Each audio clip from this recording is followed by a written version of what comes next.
अथ श्री बृहस्पतिवार व्रत कथा। भारतवर्ष में एक प्रतापी और दानी राजा राज्य करता था। वह नित्य गरीबों और ब्राह्मणों की सहायता करता था। ये बात उसकी रानी को अच्छी नहीं लगती थी। वह नहीं गरीबों को दान देती, नहीं भगवान का पूजन करती थी और राजा को भी दान देने से मना किया करती थी। एक दिन राजा शिकार खेलने वन को गए हुए थे, तो रानी महल में अकेली थी। उसी समय बृहस्पतिदेव साधु वेश में राजा के महल में भिक्षा के लिए गए और भिक्षा मांगी। रानी ने भिक्षा देने से इनकार किया और कहा, हे साधु महाराज, मैं तो दान पुण्य से तंग आ गई हूँ। मेरा पति सारा धन लुटाते रहते हैं। मेरी इच्छा है कि हमारा धन नष्ट हो जाए, फिर न रहेगा बांस, न बजेगी बांसुरी। साधु ने कहा, देवी तुम तो बड़ी विचित्र हो। धन संतान तो सभी चाहते हैं, पुत्र और लक्ष्मी तो पापी के घर भी होने चाहिए। यदि तुम्हारे पास अधिक धन है तो भूखों को भोजन दो, प्यासों के लिए प्याऊ बनवाओ, मुसाफिरों के लिए धर्मशालाएं खुलवाओ। जो निर्धन अपनी कुंवारी कन्याओं का विवाह नहीं कर सकते, उनका विवाह करा दो। ऐसे और कई काम हैं जिनके करने से तुम्हारा यश लोक परलोक में फैलेगा। परंतु रानी पर उपदेश का कोई प्रभाव न पड़ा। वह बोली, महाराज आप मुझे कुछ न समझाएं। मैं ऐसा धन नहीं चाहती जो हर जगह बांटती फिरूं। साधु ने उत्तर दिया, यदि तुम्हारी ऐसी इच्छा है तो तथास्तु। तुम ऐसा करना कि बृहस्पतिवार को घर लीपकर पीली ती से अपना सिर धोकर स्नान करना, ती चढ़ाकर कपड़े धोना। ऐसा करने से आपका सारा धन नष्ट हो जाएगा। इतना कहकर वह साधु महाराज वहां से आलोक हो गए।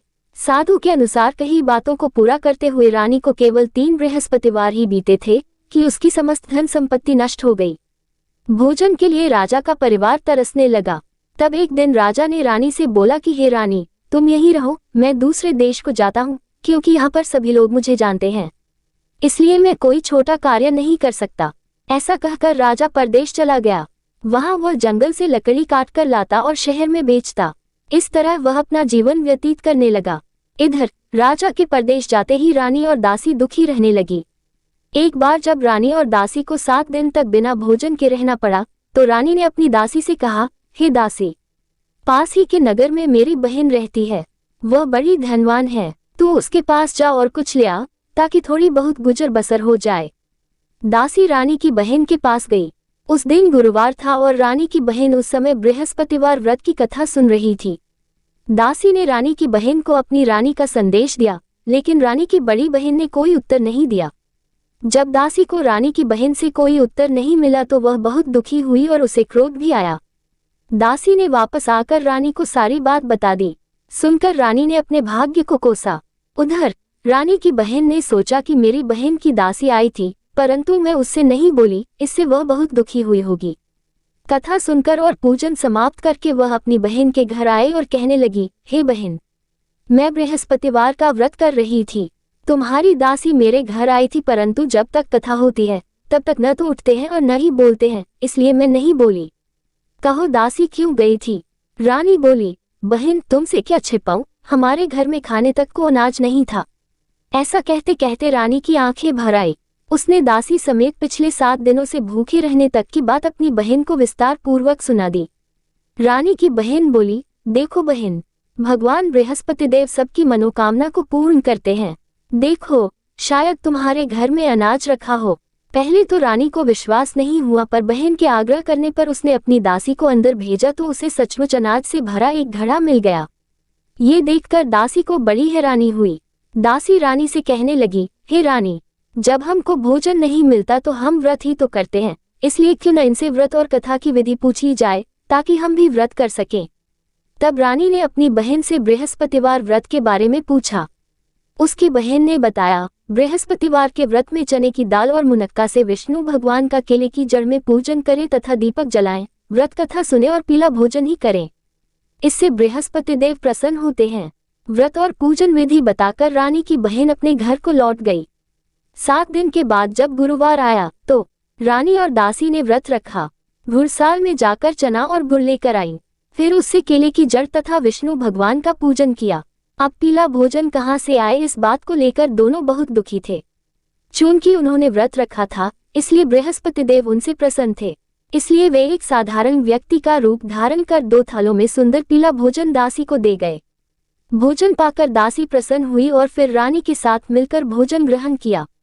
उसके बाद वे सभी गुरुवार को व्रत और पूजन करने लगी। बृहस्पति भगवान की कृपा से उनके पास फिर से धन संपत्ति आ गई, परंतु रानी फिर से पहले की तरह आलस्य करने लगी।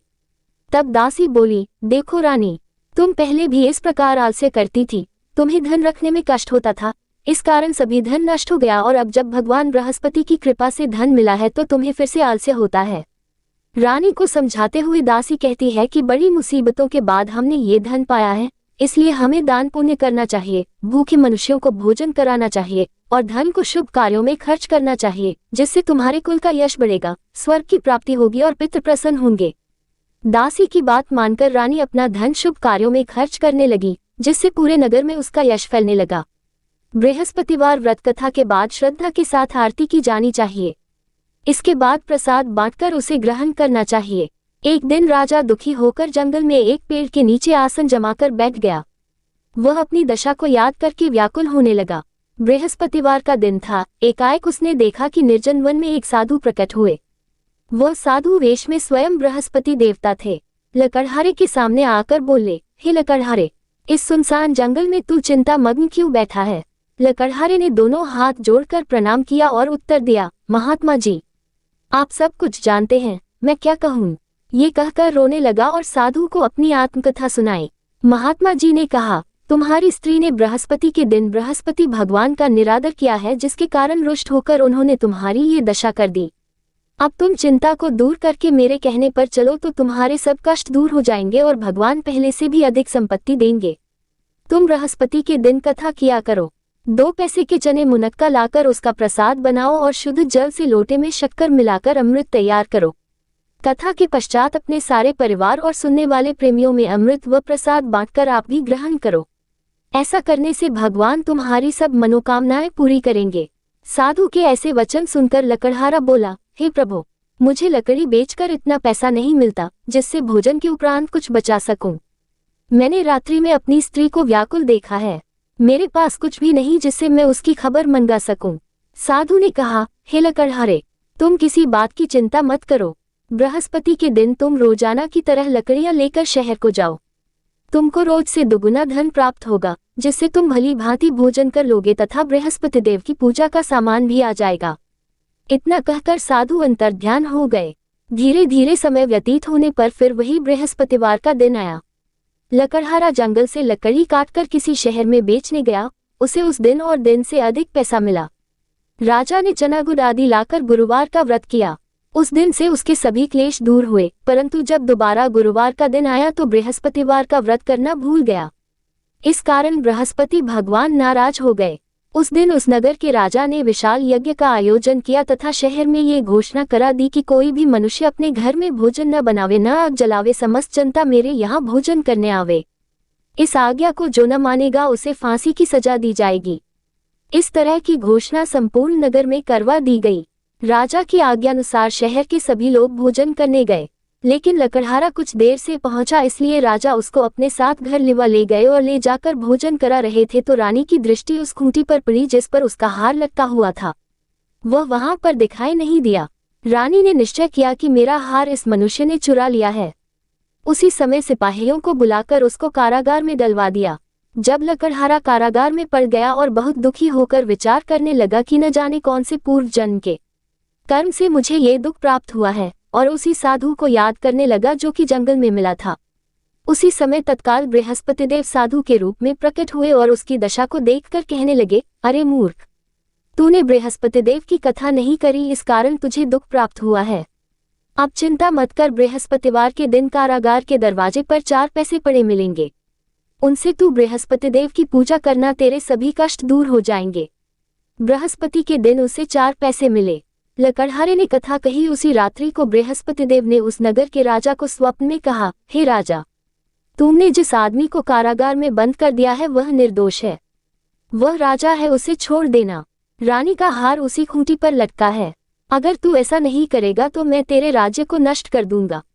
इस तरह रात्रि के स्वप्न को देखकर राजा प्रातःकाल उठा और खूंटी पर हार देखकर लकड़हारे को बुलाकर क्षमा मांगी तथा लकड़हारे को योग्य सुंदर वस्त्र आभूषण देकर विदा कर दिया। बृहस्पतिदेव की आज्ञानुसार लकड़हारा अपने नगर को चल दिया। राजा जब अपने नगर के निकट पहुंचा तो उसे बड़ा आश्चर्य हुआ। नगर में पहले से अधिक बाग, तालाब, कुएं तथा बहुत सी धर्मशाला, मंदिर आदि बन गई हैं। राजा ने पूछा, ये किसका बाग और धर्मशाला है? तब नगर के सब लोग कहने लगे, ये सब रानी और बांदी के हैं। तो राजा को आश्चर्य हुआ और गुस्सा भी आया। जब रानी ने ये खबर सुनी कि राजा आ रहे हैं, तो उन्होंने बांदी से कहा कि हे दासी, देख राजा हमको कितनी बुरी हालत में छोड़ गए थे। हमारी ऐसी हालत देखकर वह लौट न जाएं, इसलिए तू दरवाजे पर खड़ी हो जा। आज्ञानुसार दासी दरवाजे पर खड़ी हो गई। राजा आए तो उन्हें अपने साथ लिवा लाए। तब राजा ने क्रोध करके अपनी रानी से पूछा कि यह धन तुम्हें कैसे प्राप्त हुआ है? तब उन्होंने कहा, हमें ये सब धन बृहस्पति देव के इस व्रत के प्रभाव से प्राप्त हुआ है। राजा ने निश्चय किया कि 7 रोज बाद तो सभी बृहस्पति देव का पूजन करते हैं, परंतु मैं प्रतिदिन दिन में 3 बार कहानी तथा रोज व्रत किया करूंगा। अब हर समय राजा के दुपट्टे में चने की दाल बंधी रहती तथा दिन में 3 बार कहानी कहता। एक रोज राजा ने विचार किया कि चलो अपनी बहन के यहाँ हो आवे। इस तरह निश्चय कर राजा घोड़े पर सवार हो अपनी बहन के यहाँ को चलने लगा। मार्ग में उसने देखा कि कुछ आदमी एक मुर्दे को लिए जा रहे हैं। उन्हें रोककर राजा कहने लगा, अरे भाइयों, मेरी बृहस्पति देव की कथा सुन लो। वे बोले, लो, हमारा तो आदमी मर गया है, इसको अपनी कथा की पड़ी है। परंतु कुछ आदमी बोले, अच्छा कहो, हम तुम्हारी कथा भी सुनेंगे। राजा ने दाल निकाली और जब कथा आधी हुई थी कि मुर्दा हिलने लग गया, और जब कथा समाप्त हो गई तो राम राम करके मनुष्य उठकर खड़ा हो गया। आगे मार्ग में उसे एक किसान खेत में हल चलाता मिला। राजा ने उसे देख और उससे बोले, अरे भैया, तुम मेरी बृहस्पतिवार की कथा सुन लो। किसान बोला, जब तक मैं तेरी कथा सुनूंगा तब तक 4 हरया जोत लूंगा।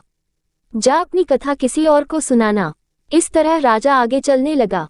राजा के हत्ते ही बैल पछाड़ खाकर गिर गए तथा किसान के पेट में बड़ी जोर का दर्द होने लगा। उस समय उसकी माँ रोटी लेकर आए। उसने जब ये देखा तो अपने पुत्र से सब हाल पूछा और बेटे ने सभी हाल कह दिया। तो बुढ़िया दौड़ी दौड़ी उस घुड़सवार के पास गई और उससे बोली कि मैं तेरी कथा सुनूंगी, तू अपनी कथा मेरे खेत पर चलकर ही कहना। राजा ने बुढ़िया के खेत पर जाकर कथा कही, जिसके सुनते ही वह बैल उठ खड़ हुई तथा किसान के पेट का दर्द भी बंद हो गया। राजा अपनी बहन के घर पहुंचा। बहन ने भाई की खूब मेहमानी की। दूसरे रोज प्रातःकाल राजा जगा तो वह देखने लगा कि सब लोग भोजन कर रहे हैं। राजा ने अपनी बहन से कहा, ऐसा कोई मनुष्य है जिसने भोजन नहीं किया हो, मेरी बृहस्पतिवार की कथा सुन ले। बहन बोली, हे भैया, ये देश ऐसा ही है कि पहले यहाँ लोग भोजन करते हैं, बाद में अन्य काम करते हैं। अगर कोई पड़ोस में हो तो देख आऊं। वह ऐसा कहकर देखने चली गई, परंतु उसे कोई ऐसा व्यक्ति नहीं मिला जिसने भोजन न किया हो। अतः वह एक कुम्हार के घर गई जिसका लड़का बीमार था। उसे मालूम हुआ कि उनके यहाँ 3 रोज से किसी ने भोजन नहीं किया है। रानी ने अपने भाई की कथा सुनने के लिए कुम्हार से कहा। वह तैयार हो गया। राजा ने जाकर बृहस्पतिवार की कथा कही, जिसको सुनकर उसका लड़का ठीक हो गया। अब तो राजा की प्रशंसा होने लगी। एक रोज राजा ने अपनी बहन से कहा कि हे बहन, हम अपने घर को जाएंगे, तुम भी तैयार हो जाओ। राजा की बहन ने अपनी सास से कहा। सास ने कहा, हाँ चली जा, परंतु अपने लड़कों को मत ले जाना, क्योंकि तेरे भाई की कोई औलाद नहीं है। बहन ने अपने भैया से कहा, हे भैया, मैं तो चलूंगी पर कोई बालक नहीं जाएगा। राजा बोला, जब कोई बालक नहीं चलेगा तब तुम ही क्या करोगी? बड़े दुखी मन से राजा अपने नगर को लौट आया। राजा ने अपनी रानी से कहा, हम निर्वंशी हैं, हमारा मुंह देखने का धर्म नहीं है और कुछ भोजन आदि नहीं किया। रानी बोली, हे प्रभु, बृहस्पति देव ने हमें सब कुछ दिया है, वह हमें औलाद अवश्य देंगे। उसी रात को बृहस्पति देव ने राजा से स्वप्न में कहा, हे राजा उठ, सभी सोच त्याग दे, तेरी रानी गर्भ से है। राजा की यह बात सुनकर बड़ी खुशी हुई। 9वें महीने में उसके गर्भ से एक सुंदर पुत्र पैदा हुआ। तब राजा बोला, हे रानी, स्त्री बिना भोजन के रह सकती है, पर बिना कहे नहीं रह सकती। जब मेरी बहन आवे तुम उससे कुछ कहना मत। रानी ने सुनकर हाँ कर दिया। जब राजा की बहन ने ये शुभ समाचार सुना तो वह बहुत खुश हुई तथा बधाई लेकर अपने भाई के यहाँ आई। तभी रानी ने कहा, घोड़ा चढ़कर तो नहीं आए, गधा चढ़ आए। राजा की बहन बोली, भाभी, मैं इस प्रकार न कहती तो तुम्हें औलाद कैसे मिलती? बृहस्पति देव ऐसे ही हैं, जैसी जिसके मन में कामनाएं हैं सभी को पूर्ण करते हैं। जो सद्भावना पूर्वक बृहस्पतिवार का व्रत करता है एवं कथा पता है अथवा सुनता है, दूसरों को सुनाता है, बृहस्पति देव उसकी सभी मनोकामना पूर्ण करते हैं। भगवान बृहस्पति देव उसकी सदैव रक्षा करते हैं। संसार में जो मनुष्य सद्भावना से भगवान जी का पूजन व्रत सच्चे हृदय से करते हैं, तो उनकी सभी मनोकामनाएं पूर्ण करते हैं। जैसी सच्ची भावना से रानी और राजा ने उनकी कथा का गुणगान किया तो उनकी सभी इच्छाएं बृहस्पतिदेव जी ने पूर्ण की थीं। इसलिए पूर्ण कथा सुनने के बाद प्रसाद लेकर जाना चाहिए। हृदय से उसका मनन करते हुए जयकारा बोलना चाहिए। बोलो बृहस्पतिदेव की जय, भगवान विष्णु की जय। बृहस्पतिदेव की कथा। प्राचीन काल में एक मन रहता था, वह बहुत निर्धन था। उसकी कोई संतान नहीं थी। उसकी स्त्री बहुत मलिनता के साथ रहती थी। वह स्नान न करती, किसी देवता का पूजन न करती। इससे मन देवता बड़े दुखी थे। बेचारे बहुत कुछ कहते थे किंतु उसका कुछ परिणाम न निकला। भगवान की कृपा से मन की स्त्री के कन्या रूपी रत्न पैदा हुआ। कन्या बड़ी होने पर प्रातः स्नान करके विष्णु भगवान का जाप व बृहस्पतिवार का व्रत करने लगी। अपने पूजन पाठ को समाप्त करके विद्यालय जाती तो अपनी थी में जौ भर के ले जाती और पाठशाला के मार्ग में डालती जाती। तब ये जौ स्वर्ण के जो जाते लौटते समय उनको बीन कर घर ले आती थी। एक दिन वह बालिका सूप में उस सोने के जौ को फटक कर साफ कर रही थी कि उसके पिता ने देख लिया और कहा, हे बेटी, सोने के जौ के लिए सोने का सूप होना चाहिए। दूसरे दिन बृहस्पतिवार था। इस कन्या ने व्रत रखा और बृहस्पतिदेव से प्रार्थना करके कहा, मैंने आपकी पूजा सच्चे मन से की हो तो मेरे लिए सोने का सूप दे दो। बृहस्पतिदेव ने उसकी प्रार्थना स्वीकार कर ली। रोजाना की तरह वह कन्या जौ फैलाती हुई जाने लगी। जब लौटकर जौ बीन रही थी तो बृहस्पतिदेव की कृपा से सोने का सूप मिला। उसे वह घर ले आए और उसमें जौ साफ करने लगी, परंतु उसकी मां का वही ध्यान रहा। एक दिन की बात है कि वह कन्या सोने के सूप में जौ साफ कर रही थी। उस समय उस शहर का राजपुत्र वहां से होकर निकला। इस कन्या के रूप और कार्य को देखकर मोहित हो गया तथा अपने घर आकर भोजन तथा जल त्याग कर उदास होकर लेट गया। राजा को इस बात का पता लगा तो अपने प्रधानमंत्री के साथ उसके पास गए और बोले, ही बेटा, तुम्हें किस बात का कष्ट है? किसी ने अपमान किया है अथवा और कारण हो सो कहो, मैं वही कार्य करूंगा जिससे तुम्हें प्रसन्नता हो। अपने पिता की राजकुमार ने बातें सुनी तो वह बोला, मुझे आपकी कृपा से किसी बात का दुख नहीं है। किसी ने मेरा अपमान नहीं किया है, परंतु मैं उस लड़की से विवाह करना चाहता हूं जो सोने के सूप में जौ साफ कर रही थी। ये सुनकर राजा आश्चर्य में पड़ और बोला, हे बेटा, इस तरह की कन्या का पता तुम ही लगाओ, मैं उसके साथ तेरा विवाह अवश्य ही करवा दूंगा। राजकुमार ने उस लड़की के घर का पता बतलाया। तब मंत्री उस लड़की के घर गए और मन देवता को सभी हाल बतलाया। मन देवता राजकुमार के साथ अपनी कन्या का विवाह करने के लिए तैयार हो गए तथा विधि विधान के अनुसार मन की कन्या का विवाह राजकुमार के साथ हो गया। कन्या के घर से जाते ही पहले की भांति उस मन देवता के घर में गरीबी का निवास हो गया। अब भोजन के लिए भी अन्न बड़ी मुश्किल से मिलता था। एक दिन दुखी होकर मन देवता अपनी पुत्री के पास गए। बेटी ने पिता की दुखी अवस्था को देखा और अपनी मां का हाल पूछा। तब मन ने सभी हाल कहा। कन्या ने बहुत सा धन देकर अपने पिता को विदा कर दिया। इस तरह मन का कुछ समय सुखपूर्वक व्यतीत हुआ। कुछ दिन बाद फिर वही हाल हो गया। मन फिर अपनी कन्या के यहाँ गया और सारा हाल कहा तो लड़की बोली, हे पिताजी, आप माताजी को यहाँ लेवा लाओ, मैं उसे विधि बता दूंगी जिससे गरीबी दूर हो जाए। वह मन देवता अपनी स्त्री को साथ लेकर पहुंचे तो अपनी मां को समझाने लगी, हे मां, तुम प्रातःकाल प्रथम स्नानादि करके विष्णु भगवान का पूजन करो तो सब दरिद्रता दूर हो जाएगी। परंतु उसकी मां ने एक भी बात नहीं मानी और प्रातःकाल उठकर अपनी पुत्री के बच्चों की जूठन को खा लिया। इससे उसकी पुत्री को भी बहुत गुस्सा आया और एक रात को कोठरी से सभी सामान निकाल दिया और अपनी मां को उसमें बंद कर दिया। प्रातःकाल उसे निकाला तथा स्नानादि करा के पाठ करवाया तो उसकी मां की बुद्धि ठीक हो गई और फिर प्रत्येक बृहस्पतिवार को व्रत रखने लगी। इस व्रत के प्रभाव से उसके माँ बाप बहुत ही धनवान और पुत्रवान हो गए और बृहस्पति जी के प्रभाव से इस लोक के सुख भोग कर स्वर्ग को प्राप्त हुए। सब बोलो विष्णु भगवान की जय, बोलो बृहस्पति देव की जय। आज की कथा अच्छी लगी हो तो वीडियो को एक लाइक जरूर करें और कमेंट बॉक्स में विष्णु भगवान की जय जरूर लिखें।